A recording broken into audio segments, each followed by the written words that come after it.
coming up on Garden Talk. If you had 100 UVA photons, for example, and 100 blue photons, the UVA photons would only be about 20% as effective as the blue photon. I've tested maybe 100 grow lights in the last 2 or 3 years. I haven't seen one whose spectrum wasn't suitable for growing. You can hack to getting the equivalent of a $300 quantum sensor power meter for about $20, $25. Compared to blue and green, red photons are more photosynthetically efficient by about 10 or 15%. People see the blues and the UVs and the far reds and these extra diodes and think they add something. All I see is waste. I see money being put into stuff which is just marketing trinkets, and if you want more growth, get more power.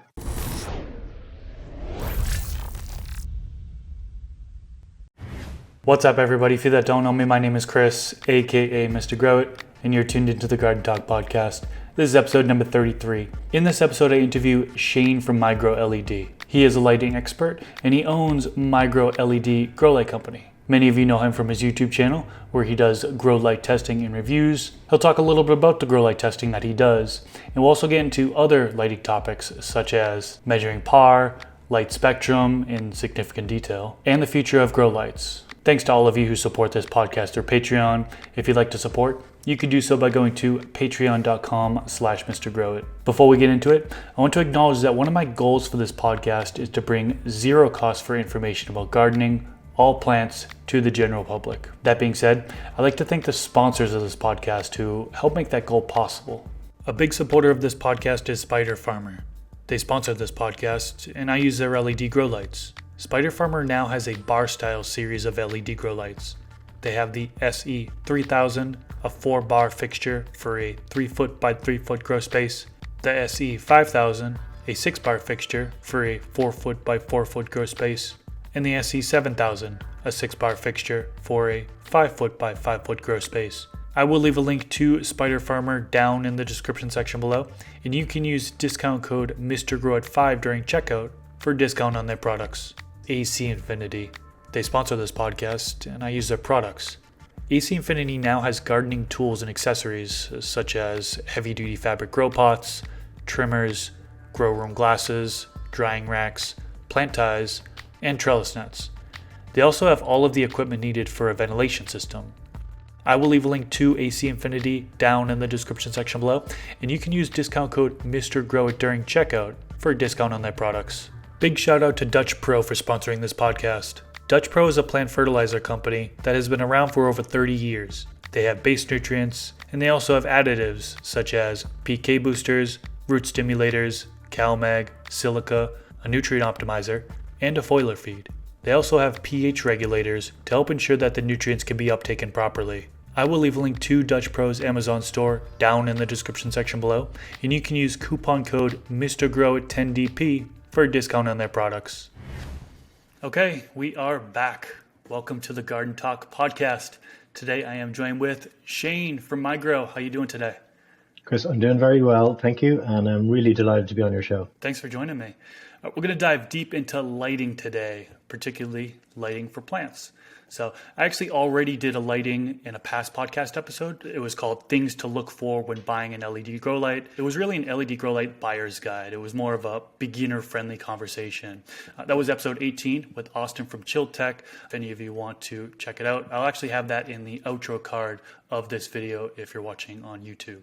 But this conversation is going to be more intermediate knowledge, I'd say. We're going to get into grow light testing. We'll talk about measuring PAR. We'll talk about light spectrum, so we'll go over the different colors on the spectrum and how they impact plant growth. And then lastly, the future of LED grow lights. So before we get into the nitty-gritty of things, can you tell us a little bit about yourself and how you got into lighting? Yeah, I've been into growing for a long time. So horticultural background, horticultural parents. My wife is into horticulture, and I'm an engineer, manufacturing engineer. So I finished up with my previous job. I was working corporate, finished up, and wanted to look into doing something myself. And I sort of put 2 and 2 together and came up with MIGRO. So MIGRO, we manufacture and sell our own range of grow lights. But we, as well, of course, we have the MIGRO YouTube channel and Instagram page. And yeah, I've been running that for about the last 5 years.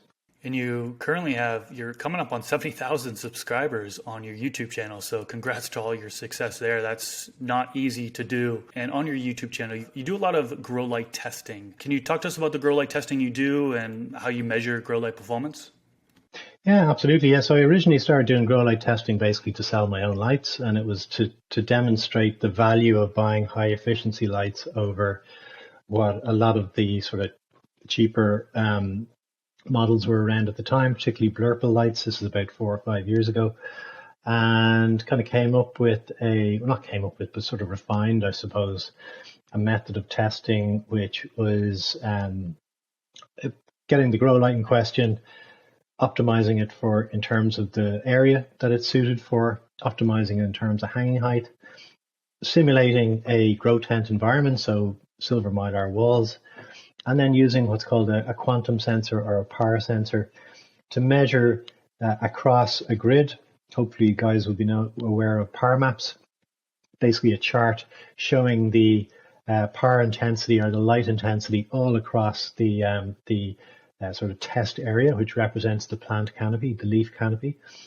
And yeah, it became very popular. People really got into seeing how their light performed, how some lights perform against other lights, and I guess sort of demystifying as well some of the confusion and the misconceptions around grow lighting. So a couple of the measurements that you highlight, it seems, are micromoles per watt, and then also the average PAR over the footprint. So why are those measurements kind of the most important in your opinion? So a grow light, so if you take, for example, a HID bulb as a starting point, so a HPS bulb, HPS bulbs fire out light or photons in all directions. And you have to then use reflectors and reflective walls in order to direct all that light back down onto the plant canopy. And often there are losses involved in that. So if the reflector isn't good quality reflector, if the hanging height isn't optimized, all these sort of things feed into how much loss you have. Typically with a HID reflector, you've had anywhere between about 15 and 25% losses. And so it's not just about the amount of light that's coming out of the fixture itself. This pertains to LED as well. But really it's about the system efficiency. So as I said, when you have it in the correct grow light environment, so the right size, grow area with reflective walls at the optimized height, what's the best system efficiency? So getting that, how much power you're getting down onto the plant canopy. And so that's what I measure. And then simply, that's the power output. Kind of I've become to call it usable PPF or usable power in the last couple of years. And so it's how much usable power or power is reaching your plant canopy. And then if you divide that by the power consumed, you get the efficiency of the system. So it's the amount of output delivered to your plants divided by the cost input in terms of energy. And that gives you, it's not exactly the correct term to say micromoles per watt. It should really be micromoles per joule of energy. But it's a bit simpler and easier to understand to say micromoles per watt. And again, I found that people really like having that simple reference point. In the same way that if you're going to buy a car, you'd want to get information on what the fuel economy is. So how many miles per gallon, and even performance-wise, north to 60s and that sort of thing. So it's just a simple reference point where you can compare different technologies, different types of grow lights, and have a benchmark to compare them to. Okay, that makes sense. This next question is very subjective. So I'll say, in your opinion, what are some things that people should look for when buying an LED grow light? So the simplest thing is the size of your grow area. So you need to provide sufficient quantity of light to get good growth. And that's a function of obviously the length by the width so the surface area that you're trying to light. But it also, as I said, is a function of the system. So the using reflective walls and having the right reflectors or the right hanging height. So generally, I'd recommend starting off at 500 micromoles per meter square per second.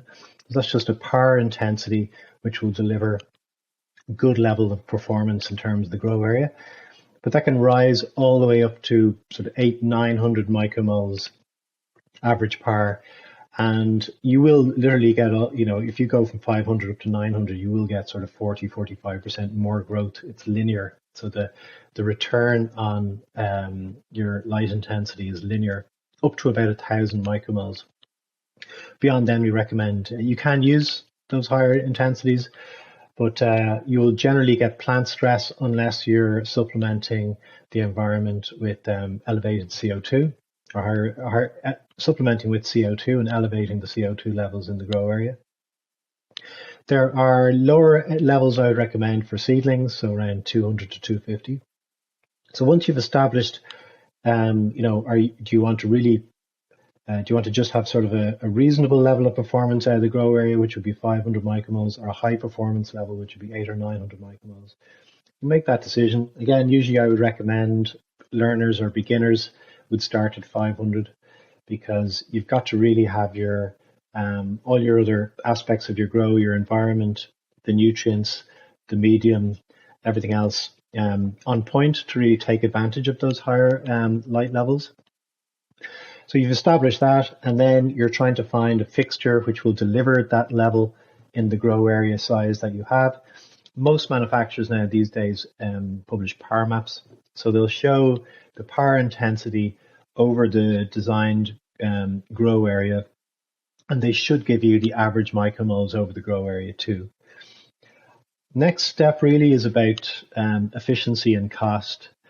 And like most things in life, you can just get what you pay for. You can pay for an entry light these days. So, and by the way, the entry lights generally these days are very good. And they will be about, in efficiency terms, about 2 micromoles per watt in terms of efficiency. And you would pay somewhere in the region of maybe $1.20 per watt. So you want to get a 100-watt light for a 2x2, it'll cost you about $120, $130. And then you can go higher performance than that with maybe 2.4 micromoles per watt, so 20% more efficiency, 2.5 even. But you could pay 50% more per watt, so maybe up to $1.82 a watt for that. You do get a return over time, and you get other benefits like lower heat input into your tent. But that's the sort of range that you'd be operating in. And the last one is spectrum. And I know we're going to talk a lot about spectrum later, but in general terms, most grow lights that I've seen and tested and are on the market these days have a spectrum which is totally suitable for growing all the way from seed to harvest. You don't need to be changing grow lights. You don't need to be tweaking or anything like that. The spectrums are particularly concerned about it. Generally, white LED lights will grow all plant types perfectly well, all with good development, good shape, good structure, all the way through. So yeah, your size, work out your area, know your area, then find lights that are designed and suited for that area. Then look at the power intensity that they're designed for, and decide where you want to be on that range. And then really you'll find a range of lights, and usually there'll be a price range in line with performance for those lights. So one of the things you actually didn't mention, which could be a little bit surprising for some of the people watching this, is you didn't talk about diodes or drivers, right? I think that's one thing that people look at. The first thing, does it have Samsung diodes? Does it have Umol driver, right? But you're saying, efficiency is kind of more important in your opinion. Well, efficiency is related to quality. So the drivers, higher efficiency drivers. So most electronics burn out because of heat. And if you're running LEDs very hard, so running them at a very high wattage per LED, so driving them hard, using a low amount of LEDs to get a high quantity of light, and they will run hot, but they will also run less efficiently. Similarly with the transformers or the LED drivers, if they're of low quality, they'll be also generally of low efficiency. Higher quality is achieved with better quality components internally that are more accurate, and they often have additional sort of circuitry in the drivers to elevate the performance of the drivers. So the driver and the LEDs combined will deliver a high quality driver, and LEDs combined will deliver a high efficiency, and vice versa. In terms of the LEDs themselves, there is an obsession with Samsung. They do tend to be at the forefront in terms of efficiency, but the difference between Samsung, the most expensive, and by the way, you'll pay for that. As I was saying earlier, you'll pay for it significantly. Your Samsungs, your Seoul semiconductors, which I use, your Osrams, Philips, Bridgelux, all of these manufacturers make great chips. They're high volume, high quality, long established manufacturers, and the quality of their components and the longevity of their components will be in line with Samsung's, just as good. So there is an obsession, and I think it's born out of people getting burnt, excuse the pun, by poor specifications and poor technology in the past. But those days are largely gone. I still hear reports from people on some of the lights that I've tested that they had some issues with, for example, driver burnout and that kind of thing. But I have to say, the number of complaints or the amount of feedback I've got on that in the last couple of years has reduced significantly. That makes sense. Yeah, I've seen less reports as well as far as burnout of LEDs. Those days are somewhat over, I guess you can say, right? Yeah.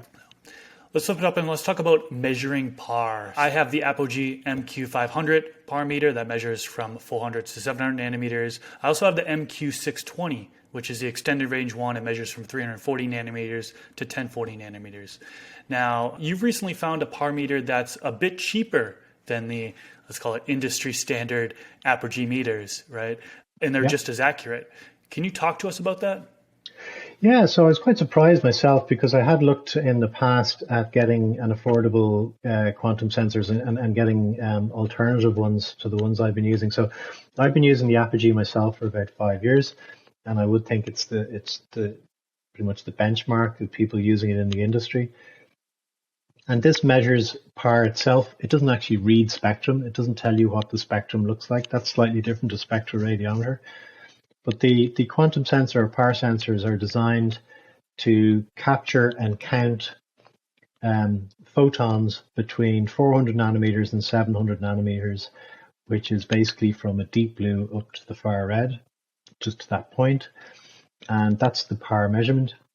And good ones will measure all the photons and all the wavelengths in that PAR range accurately. So it'll count blue photons as accurately and red photons accurately. There are other sensors around there which are sort of anything you see that's going to be sub, say, $200 is likely to be a modified LUX sensor, light meter, which is they're designed more for the visible readings or readings of lux and lumens, and not totally suitable for PAR. So they'll give you slight errors, particularly in the deep blue and the far red areas. And I did find, so I got a recommendation actually from a viewer on one of my videos. How I checked out this other sensor. I had a look at it. It was significantly cheaper. So the Apogee SQ520, the PAR sensor, I think with the display and the reading meter is about $530 or thereabouts. And this spot-on PAR sensor is $300. So I was a little bit skeptical. I thought it might be sort of a jumped up LUX meter. But I got in contact with them, got a hold of one. They sent me one over for test, and I started testing in parallel with the two sensors. So doing my normal tests with the Apogee and this spot-on sensor beside each other.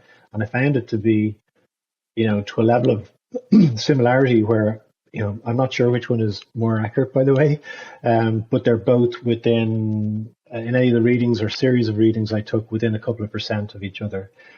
So I was really impressed with it. And I thought, just from a community and an industry point of view, it's a bit of a breakthrough for me, really, because a lot of people basically watch my channel really because they can't afford a quantum sensor to find out the information that I'm going to tell them. So I think it's great that the cost of these things are coming down and it's becoming more accessible for the average grower to do the things that I would do. So to assess and optimize their grow lighting setup.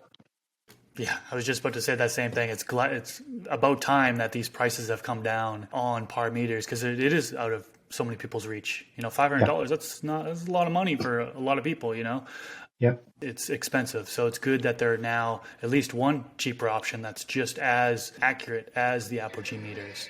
Yeah, there is another one, Chris, which I know we're going on to anyway, but I did publish so I did some testing of LUX meter accuracy with different spectrum, and you can get pretty close accuracy, or at least consistency in the measurements, using a LUX meter and then basically apply. And these LUX meters you can get from anywhere from $15 maybe up to about $30-$40, so much cheaper.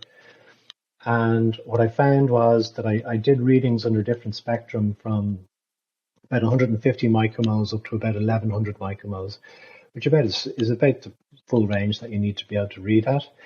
And I found them to be linear.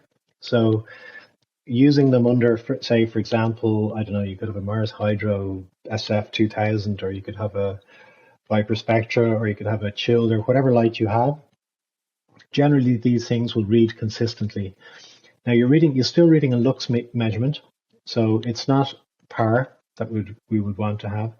But on my channel, I've done a few videos where I've given conversion measurements for typical grow light spectrum. But the most important thing is that it's linear, and this means that you can map out your grow area. You can find out the relative intensity. So are there hot spots? Are there cool spots?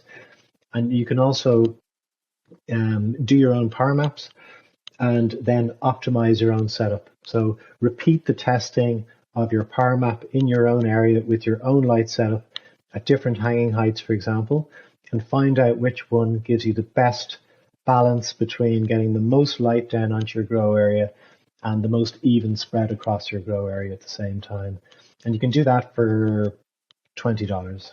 Okay, yeah, that's great information.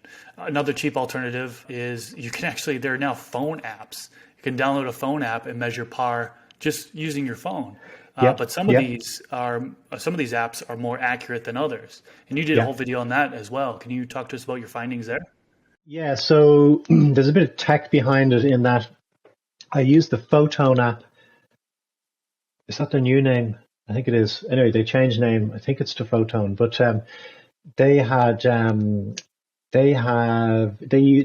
exclusively available on Apple Store for using with Apple phones. And the front-facing camera on Apple, they all have the same sensor and the same processing software for that sensor, hardware and software for that sensor. So you can get consistent readings on any iPhone with that app.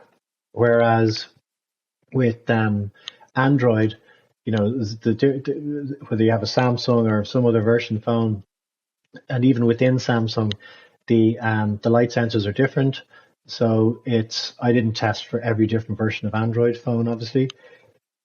So I couldn't guarantee or say that they would be accurate for anybody's use.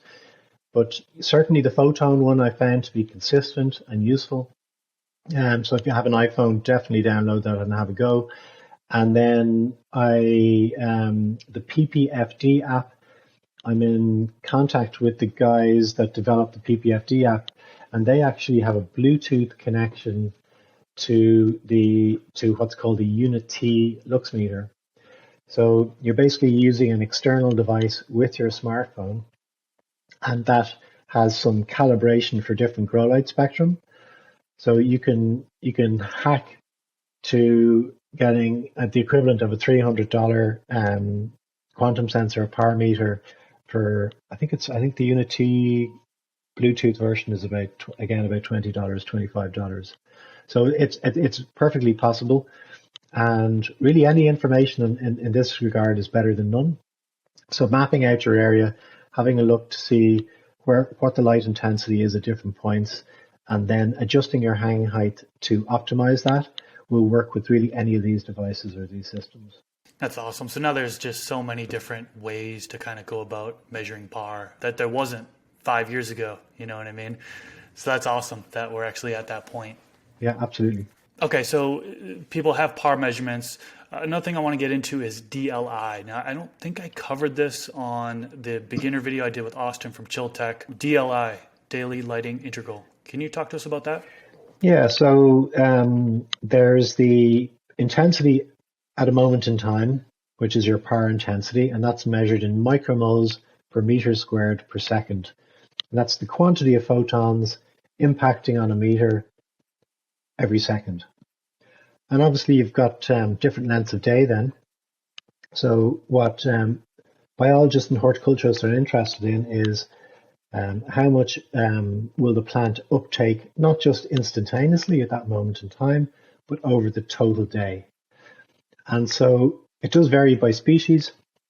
So, if it's a shade-loving plant, for example, it's going to have a much lower requirement for light intensity, and it's not going to want to be exposed to high light intensity for a long period of time. But then you get plants which will take up a lot of light intensity. So, anything from fruiting plants, chilies, peppers, tomatoes, corn, all the way to medicinal herbs, and all of those will utilize high levels of light. And just for reference, by the way, we were talking earlier on about high light intensity being 1,000 micromoles. The sun would be about 2,000 micromoles midday. So what we're replicating indoors is a lower maximum intensity than sunlight at midday. But of course, the sun varies throughout the day. And DLI is a measurement of capturing that light intensity over a whole day. Which, outside in the sun, it would start off at maybe about 400 or 500 micromoles in the morning, would rise up and peak at about 2,000 and drop down to about 500 in the evening before sunset. That's if it's a cloudless sky, if it's a clear sky. And if you sum total that up over a 12-hour day, that equates roughly to about 40 DLI. And DLI, daily light integral means just adding all of the results together, just combining everything under that graph and accumulating it together. And so the recommended maximum DLI for tomatoes, for example, is 40 moles. That's just a general guide. You'll have a sort of semi-shade plants or not as hungry or plants that would be quite happy with 20 moles per day. And as I said, you'd have shade ones that might only want 5. But we look at it because you're trying to understand, as I said, for the not just the light intensity, but also looking at the aspect of over the light on time that you have, how much light is the plants receiving. Gotcha. So actually, I do have a cheat sheet here for DLI, low light plants 5 to 10, medium light plants 10 to 15, and then high light plants 15 plus. And there are various sources online that kind of measure this. You can actually search DLI calculator, and there's a number of different sources that you can go in there. You basically just enter in the PPFD at canopy and then the number of hours that the light is on. Then you press the calculate button, and then it'll calculate the DLI. And some medicinal varieties, I've heard of going 50, 55, upwards of 65 DLI. So I thought that was super interesting. It is interesting. And the interesting development with LEDs, so it used to be restricted in terms of indoor lighting because HID based, you would only get so much light into an indoor area before heat would overrun you and you'd be battling against heat. It was the restrictive measure really to maximizing the potential from a space. Now that LEDs are involved and they're much more efficient, people are starting to use much higher light levels. So 500 micromoles was high performance 5-6 years ago with HID. As I said, it's now risen up to 1,000, which means you can and basically double the yield from the same space. All of the things, being in line. So yeah, it's impressive that improvement as technology has had a real benefit.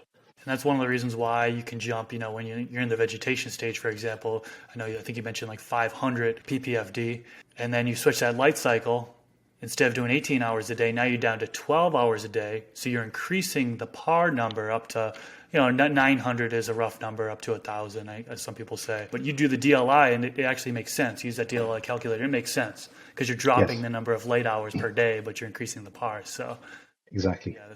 Let's get into light spectrum next. I wanted to start with green light because there's a lot of misinformation when it comes to green light, but I do want to kind of start from the beginning of the electromagnetic spectrum. Let's start with UV. So there's UVA, UVB, and UVC. Can you talk to us about UV light? Yeah, so UV, the lower down the spectrum we go, the higher energy the light photons are. So UVC would be the lowest wavelength of ultraviolet, but it's got high energy photons. That's why they're damaging and can cause cancer. Fortunately, you don't get UVC through from the sun because it's filtered out by the atmosphere. And similarly, with HID and LEDs, you don't get UVC. So we don't have to be concerned about it, and that's good because it would damage us and damage the plants. UVB is similar in that it's still high energy photons, but not as damaging. They're not as cancer causing and basically damaging cells as UVC would be. However, they do some damage, as we know, because we get sunburnt. There is a response you can get from plants by using UVB in a measured way. So you can stimulate increases in oil production by using UVB. Gardeners will know this. If you've ever grown rosemary outdoors and grown it indoors under glass, outdoors you will get a nice sticky resin on the leaves. You can feel it, you can smell it. It's much richer in terms of its perfume and its flavor. Where it's grown under glass, it'll still be green. You'll get as much growth, physical growth, but it won't have that stickiness and that resinness. And it's just the same with medicinal herbs and lots of other plants where you're looking for oil production for higher quality. There's a few studies out there, and it's one of those sort of frontier parts of indoor growing where people are learning and developing an understanding.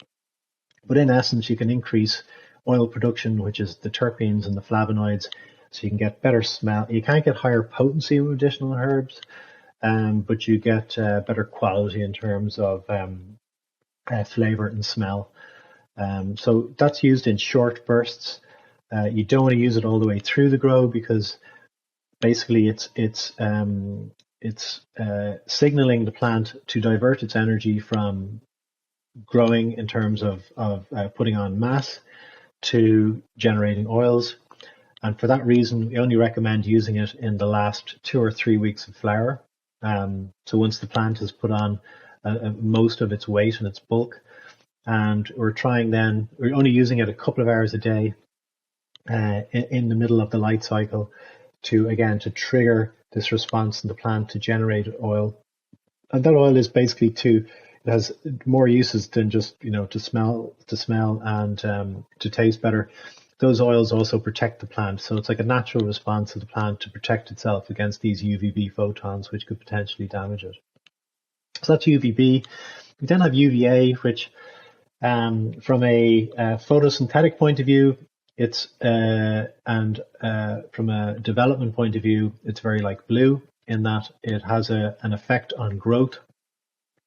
However, it's not as photosynthetically efficient. So UVA photons, if you had 100 UVA photons, for example, and 100 blue photons, the UVA photons would only be about as 20% as effective as the blue photons. So they're not particularly useful. They are included in grow light spectrum, but they're costly to produce. They don't last very long. And as I said, they're no different from a plant development or growth point of view than adding blue photons. The plant responds the same whether they're blue or UVA. And that response is to shorten the basically smaller cell expansion, which means smaller cells, which means shorter, denser plants and shorter, denser leaves.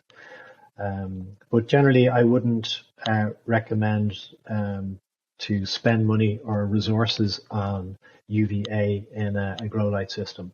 Okay, that's really good information. And UVC goes from 100 to 280 nanometers, UVB 280 to 315 nanometers, and then UVA 315 to 400 nanometers. So lots of good information about UV there. Next up is 400 to 500 nanometers, which blue light falls into there. And you kind of touched on one of the effects of blue light, which is the shorter internodal spacing and inhibits cell division. Can you talk to us about blue light? Yeah, so blue light is photosynthetically efficient. So it grows the plants effectively. It's about 80% efficient. It stimulates again a response in the plant. So if you have less, for example, less than about 3 or 4% blue, you will get very stretched out plants. And this is what growers used to experience with high pressure sodium, which is certainly less, usually about 3%, but certainly less than 4% blue. And so the plant, again, it responds to the proportion of blue light, and it will grow shorter, as you said, internodal distances, so the distance between the branches, but all aspects of the plant will be shorter and more compact and dense. So all of the stalks, all of the leaves, will be slightly shorter and more dense. The more blue light you have in a spectrum, up to about 25%, after which there's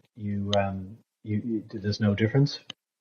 But in terms of the balance, if you look at, again, most white light, so even a 2000 color temperature, so very warm white light, will have the minimum of about 5-6% blue. 3000 K up to about 5000 K, the percentage blue will range from about 12 up to about 23%.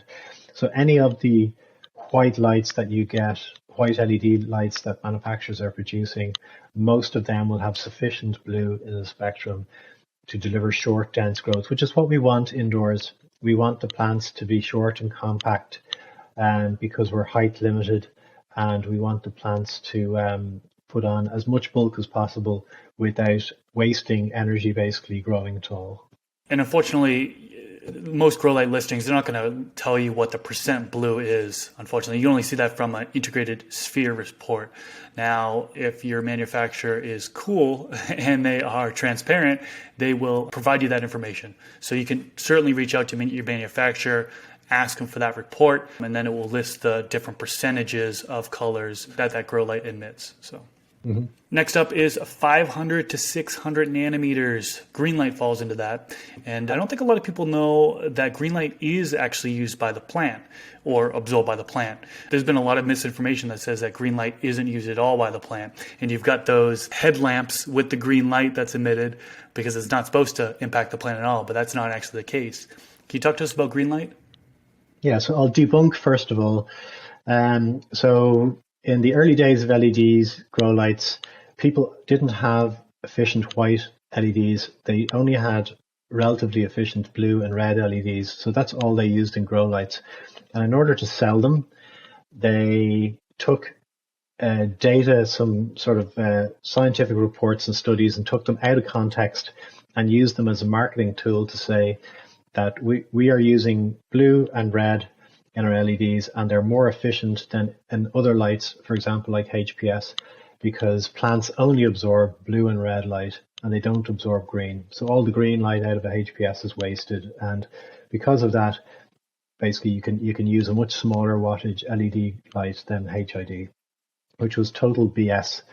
It was based on, as I said, taking scientific studies and reports and criteria and using them totally out of context.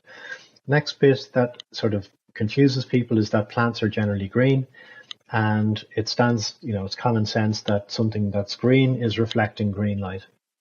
And that is true. It does reflect some of the green light.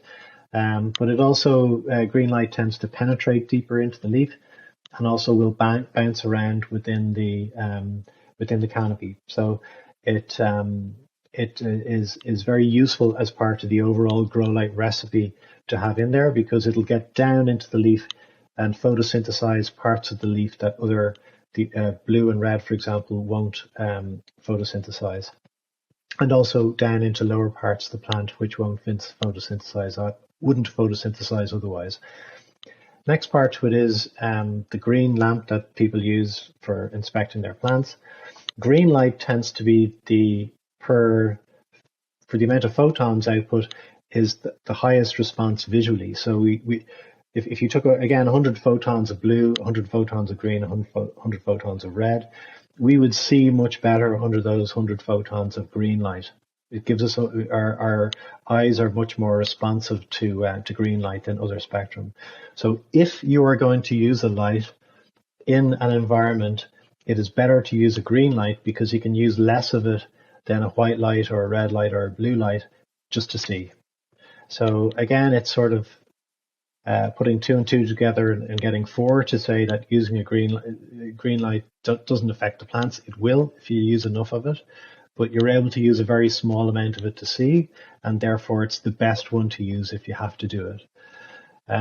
Lastly, the experiments that were done in so McCree curve, maybe people have seen, it's experiments that were done in the 70s which looked at the plant growth rate under discrete wavelengths of light. So they took maybe a 5 nanometer bandwidth of blue light, they shone it at a plant. It's actually algae in a solution, and they looked at the amount of oxygen it produced, so how much photosynthesis was occurring. And they looked at that discretely all the way up through the spectrum to see how responsive plants were to different discrete wavelengths of light. That's not what happens in reality. In reality, we don't mush a plant up, put it into a dish and shine beams of narrow wavelength beams of light. The plant is in an environment where there's all different wavelengths of light, all interacting with the plant in a different way. And in those studies, it's shown that green light is just as effective as blue light, but there still is a higher level of photosynthetic efficiency with red photons. So green is, the last thing about green is that if you have only blue and red, you get a purple light, and purple light doesn't reflect any light off the leaves, and the leaves look black and you can't see your plants properly. So having green light in with blue and red means you get white, and white light means you can see your plants more clearly. And there's a proverb which is escaping me now, but about gardening, and it basically says, if you can't see what you're doing, you're not going to make mistakes. So having a clear white light where you can see, where there might be nutrient deficiencies, you can see where there might be some burning occurring, disease, any of those kind of things, you can see much more clearly under white light. So for all those reasons, green light is a very useful part of the grow lighting recipe.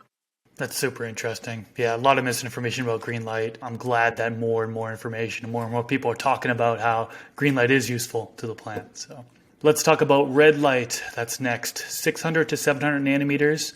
I think 660 nanometers is kind of a highlight here. A lot of people talk about 660 nanometers. And then we can get into far red as well, 700 to 750 nanometers. 730 nanometers is talked about pretty often. Can you talk to us about red light and far red? Yeah, so red light is useful in 2 ways. It's at the opposite end of the spectrum of UV, and therefore it's higher wavelength and lower energy photons.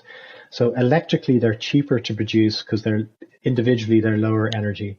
So per watt, you can produce more red photons than you can blue or UV photons, for example. So they're electrically efficient to produce, but also the plant is most responsive to red photons. So compared to blue and green, red photons are more photosynthetically efficient by about 10 or 15%. So having as much red as possible in that mix will deliver the highest electrical and also photosynthetic efficiency. They don't have an effect on the plant development, so it's like a thinner color. It's like your carbs in your dinner or whatever. It's not adding flavor or anything, but it's adding bulk and it's adding energy. It's not going to affect the way the plant grows.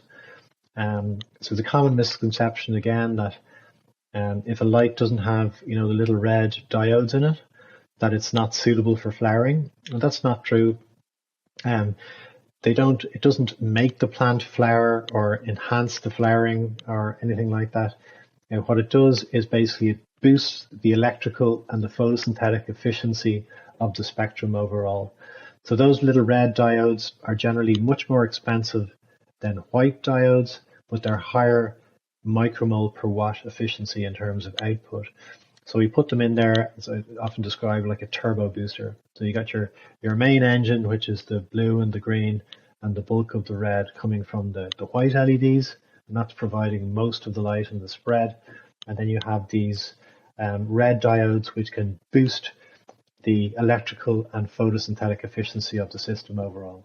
That's really good information for sure. Last but not least, IR, infrared light. What do we need to know about that? Yeah, we're going to start with far red actually. So infrared is effectively heat. It's not photosynthetic, so it doesn't cause plant growth. And infrared is what we'd look at with an infrared camera, where we'd see basically radiation coming off a surface. So you can get night vision and all that sort of stuff. You can see in the dark. Infrared is beyond 750 nanometers. Far red is just beyond red. It's actually a very deep red.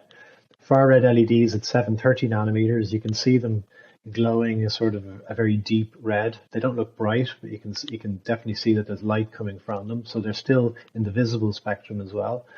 They're not as photosynthetically efficient as red. So again, adding far red diodes, if you wanted to get more growth, you would just simply add more white or red diodes. However, there is a belief that adding far red will somehow boost the other spectrum that you have in the power spectrum. And again, there's a bit of a misuse around the Emerson effect. And the Emerson effect is really a complementary effect that using different grow light spectrum will have on the overall rate of photosynthesis, the amount of growth that you'll get from that lighting system. It doesn't. There is a very small benefit to adding a small bit of far red in with red. It'll complement the red and free up a little bit more of the red photons to be active. So it'll boost the efficiency of the red, but it's literally I can't remember the exact figure, but somewhere around 5% or something. And it's only if you use a small amount of far red. Far red is not like red or green. It's like blue in that it has this effect on plant development as well as growth, and it has the opposite effect of blue. So far red, too much of it will cause plant stretching. It'll cause cell expansion and plants to stretch. And that's a bit like blue, where you want a minimum of 5% to keep plants dense. At far red, you don't really want more than 5%, or you'll start to see stretching. Now you can balance it off with blue, but then you're into sort of a war with the blue and the far red. Most LEDs, if you look at their grow light spectrum charts, there'll be a little tail or little at the end of the curve will go beyond the 700 nanometers, beyond the red into far red. Most white LEDs will emit about 2 or 3% far red anyway. So you don't, again, in my view, there's a misconception that adding far red LEDs is going to give this extraordinary boost to the effectiveness of the rest of the photons, of the other, the red, the green, and the blue photons. But it's only a very marginal effect, and one that you would get from almost every grow light anyway. And adding additional far red LEDs is, in my view, counterproductive, in that you're now having to add more blue, in order to balance that off so your plants don't stretch. So if you want more growth, more power, just more power, keep it in the straight and narrow between the 400 and the 700. And in particular, in the red area, because as I said, that's more electrically and photosynthetically efficient. Yeah, I also heard no more than 5% for the far red. And one other effect, particularly on medicinal varieties, is foxtailing. So I've had grow lights before that had more than that 5%. And towards the end of flowering, there's just foxtailing everywhere. So it impacts bud development in that avenue as well. So yeah. So it's again, there's a lot of marketing around grow light spectrum. And the way I often describe it is, when you buy a stereo, for us of a certain vintage, we'll remember in the 90s there was this craze with all these graphic equalizers and lights and buttons and sliders and all this sort of thing, none of which made the sound any better. In fact, if anything, they were taking money away from putting in good quality components into having flashing lights and dials and indicators that didn't add to the sound. And it's a bit like that with grow lights as far as I'm concerned. People see the blues and the UVs and the far reds and these extra diodes and think they add something. All I see is waste. I see money being put into stuff which is just marketing trinkets. And if you want more growth, get more power, which is just, per watt, getting higher efficiency grow lights or having more wattage. Simple as that. Most modern, I haven't seen a grow light, I haven't tested a grow light, and I've tested maybe 100 grow lights in the last 2 or 3 years. I haven't seen one whose spectrum wasn't suitable for growing. So there's a lot of search for sort of little gains here or there with spectrum or sort of magic secret sauce, and generally there isn't any. As I said, use a white light, use enough of it, distribute the light evenly, and you'll optimize your potential yield. I remember going to MJ BizCon a couple of years ago. For those that don't know, it's an expo, and every company's there. Basically, every company's there. They show off their newest products. And this lighting company, I stopped by their booth, and I forget the name of the grow light, but they had it so you could adjust the spectrum, and it was like super customizable. And I think it was like a $4,000 grow light.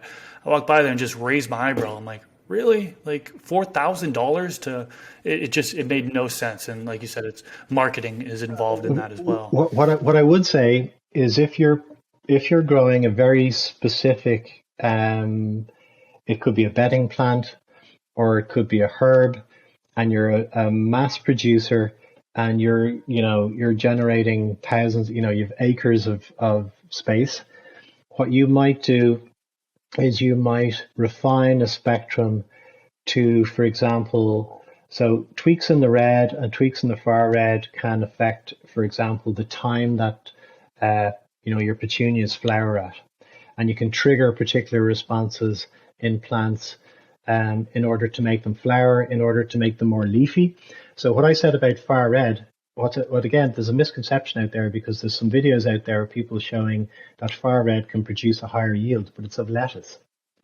And lettuce, you're looking just to get leaf. You just want lots and lots of leaf, and you want it to produce as much leaf as possible. So far red in that instance is basically making them stretch a little bit and generating more leaf, which is what you want.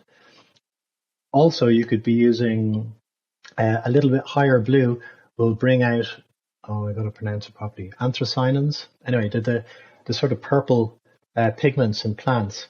So if you're producing a red lettuce, for example, or a purple lettuce indoors under artificial lighting, you might want to tweak the light spectrum to bring out certain characteristics of that plant.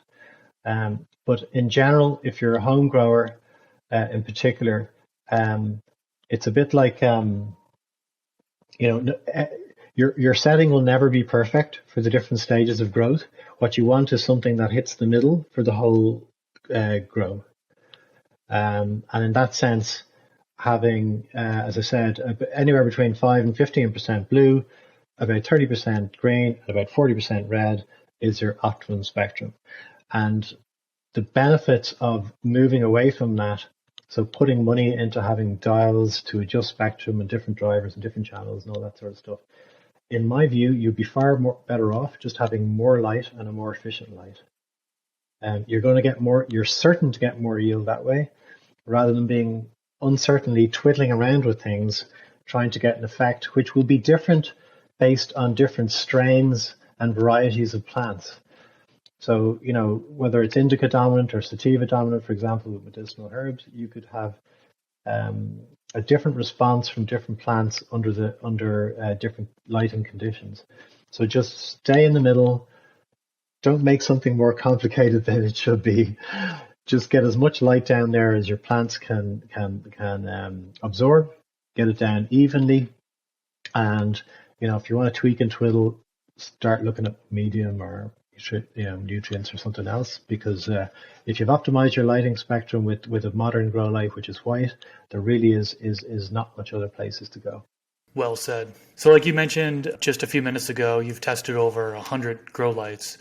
We got to know, what are some of the best grow lights on the market today that you've tested? Well, I put it into different categories really, because there are some lights which are just really, really good value and extraordinary quality for how cheap they are. And there are others which are multiple of times as expensive per watt to buy, but are extraordinary because they have really good efficiency and really high quality in terms of their build. I would say in the budget category, I reviewed some that have been exceptionally good from a build quality point of view. So your Amazon-y type lights around $1 a watt. Generally, they tend to be a little bit tinny and flimsy at parts, but one that stood out for me was MaxiSun. Really high quality build. It's that sort of build quality where when you have it in your hand, it's nothing in particular. It's all the little details. Everything is finished off really well. So they have that sort of baking tin type reflector that Mars Hydro used and a few other manufacturers use, but it's a little bit more solid and it's a little bit more robust than maybe the Mars Hydro one. Speaking of Mars Hydro, what's the name of it again? The long form one. SP3000. SP. The SP series, it's been out about 2 years. They've revised it this year. It's really good quality. So again, in the lower price category, that's a good one. In the medium price range, I'm going to plug my own. So MIGRO Array. I try to strike that balance between being good quality as well as good performance and decent price. So it's a good balance of all of those. You get up into the higher performance range or higher price range, more commercial type fixtures. In terms of the cost in particular, and I would say Lumitech, also known as Photon Tech in the US, are an excellent brand. I used to use them. I've been using them for 15 years. My first digital ballast I bought was Lumitech, and I've never heard anything other than good things about them. Their build quality is excellent. The performance is excellent. Bit of a premium for it, but it's worthwhile. Gavita, love their LED light, but again, it's it probably would be in the commercial space if you're going to be paying that much for them, because they're quite expensive in terms of cost per dollar. But yeah, I've reviewed hundreds of them. I don't review all the grow lights I get offered or asked to review. So anyone that I do has sort of passed the basic test, that I've taken it out of the box. It hasn't fallen apart in my hands. The build quality is good. The performance is decent. I'm kind of particular about the information they provide as well. So I'll check to see, are they making reasonable, are their specifications reasonable? And like I'd probably reject like 2 to 1. So I'd probably reject 2 grow lights for every one I test, on the basis that there's an awful lot of spurious sort of, just missing on a few of the main points in terms of build quality and in particular the marketing information or the specifications. I had one the other day and it looked okay on the website. I got it delivered. It was a Chinese manufacturer, which, by the way, is not derogatory term I use. I use it sometimes when people think that I'm using that as a derogatory term. It's not. My drivers are made in Hong Kong. My LED boards are assembled in China and shipped here. Pretty much every grow light is made in China these days. So it's not I'm not separating out Chinese as a derogatory term. But anyway, they were marketed and sold directly by themselves. They sent me the light. I took it out of the box, and immediately the central beam, which had the drivers in it, was just rattling around. And so I opened up the cover, and the build quality, the extrusions were really thin and really tinny, and the drivers weren't fixed down properly.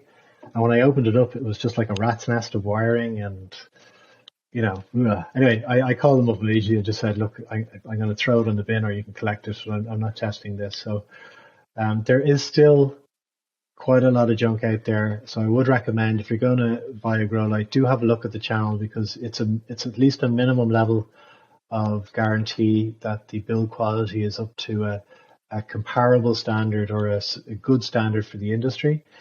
And then, as I said, you'll see from the performance whether the components are of a good quality or not.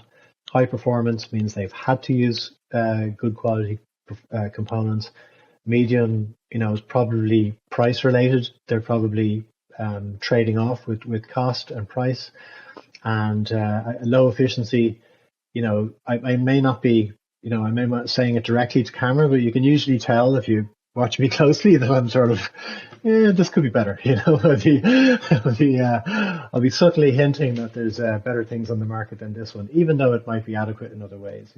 Yeah, you're very transparent when it comes, and very honest when it comes to your grow light reviews, and you don't review any bad grow lights. But just for clarification, you used to, years ago, and used to be very brutally honest, and it was actually kind of funny. I'm looking at one of your titles right now, Totally Pointless Grow Light. I love it. There were some sort of novelty grow lights that, because people would send me emails saying, so, for example, I bought some of these. I don't know if you've seen them on Amazon. They're the home garden lights, and they have a stand, and they have these flexible arms with these little LED bars on the top. Yep, They're still blurple, and you're supposed to position them over your house plants. So, people have offered me them, and I've actually gathered together about 5 or 6 of them to do, when I have a couple of days where I just want to have a bit of fun with the reviews. I'm going to test those and see what they do, because I'm pretty sure they're going to be atrocious. But I don't want. I like to keep things not non-contentious, but I don't want to be rubbishing anybody else's products. I don't want to be having a negative effect on another company unnecessarily. So I just don't like that vibe. I don't like the sort of comments that come with it and all that stuff. So I'll be gracious, I hope, when a really good light that's much better than mine is there. I'll just be quiet and hold my peace when there's some junk, or I'll give a subtle indication that I'm not very impressed with the particular fixture. Lighting technology has come so far in such a short period of time. I mean, you mentioned Mars Hydro having a good light. You say that, back in 2015, 2016, people will laugh at you. They had hot garbage lights back then, but they've really turned things around, and their lights have gotten a lot better, and they're up there with the best nowadays. Yeah. Now, my question is, with lighting technology moving so rapidly, what do you see? What innovations do you see happening with lighting technology in the upcoming 5 years? Getting cheaper is the big thing. So, and it's the same with domestic lighting, all forms of lighting.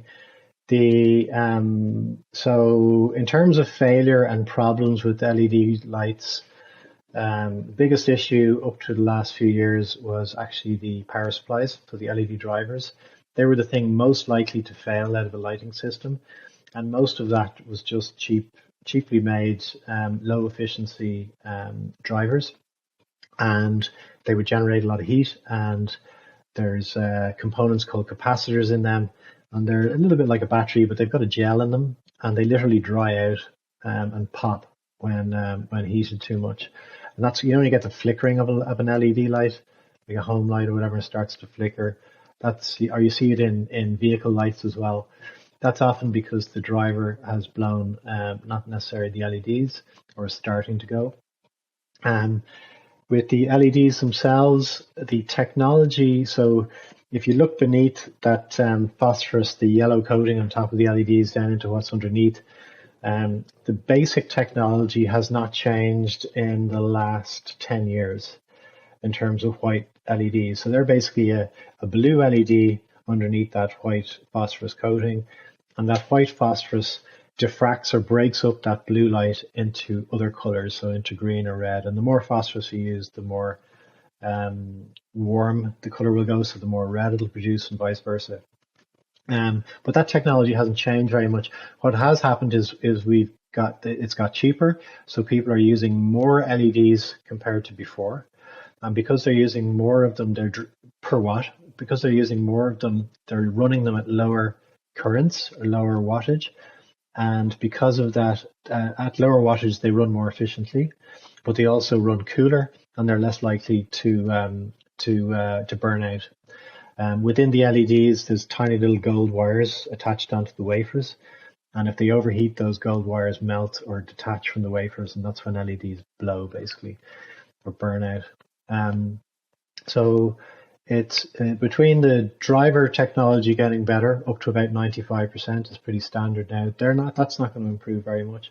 The basic LED technology there isn't a new technology out in the last 10 years. So they're all just refining and tweaking and twiddling and improving the overall system efficiency by using more LEDs with better tolerance or more accuracy in terms of the circuitry. And that's delivering slightly higher efficiencies. But what is being obtained today could have been obtained 7 or 8 years ago with a very high amount of cost, or at least close to. The biggest difference now is cost. So where it wouldn't have been uncommon for a 100 watt, so say a little light for a 2x2 would have been $300 for a high efficiency one. And I'm saying high efficiency, sort of 2 to 2.2 micromoles per watt. These 4 or 5 years ago, you could now get for $100. So it's dropped by a third, and I've seen a big reduction just in the last 12 months.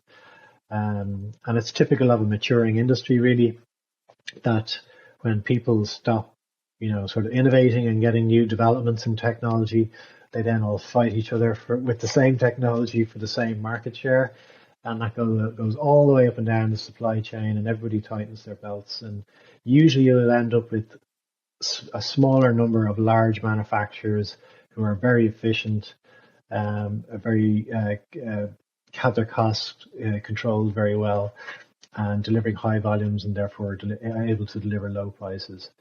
I've seen a lot of new big entrants into the market in the last year or so, coming in very aggressively with low pricing. So I think that's what's going to change. I think the next thing is, as I was saying before, about pushing the limit of light levels and light intensity and yield per square meter or per square foot. And I think one of the developments which might assist that is cheaper and more accessible environment control in terms of CO2 supplementation and that type of thing. So you've already got these sensors. You can get a CO2 sensor now for $40 or $50, where I bought one 4 years ago, and I bought the cheapest one I could find, and it's $350.